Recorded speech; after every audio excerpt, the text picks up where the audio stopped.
శేషాద్రిపై సంతతి కొరకై అహోరాత్రములు తపస్సు చేసే వానర కేసరి కేసరి కుల సతి కడుపు పట్టగా జనించినాడొక అసమాన బలోద్ధతుడు సంయుతుడు అంజనాసుతుడు పవననందనుడు.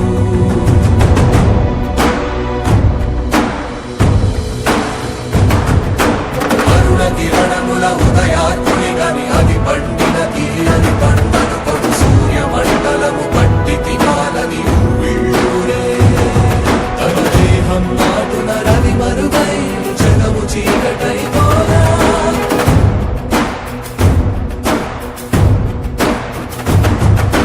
అది అమరేంద్రుడు గమనించి తన ఐరావతమది రోహించి ఆంజనేయుని సమీపించి తన వజ్రాయుధమును విసరగా అది పవననందనుని హనువుని తాకా చిందిన రక్త బిందువే విద్యుద్వేగంతో ధరణి స్థలి వంగ కడలిలో చచ్చి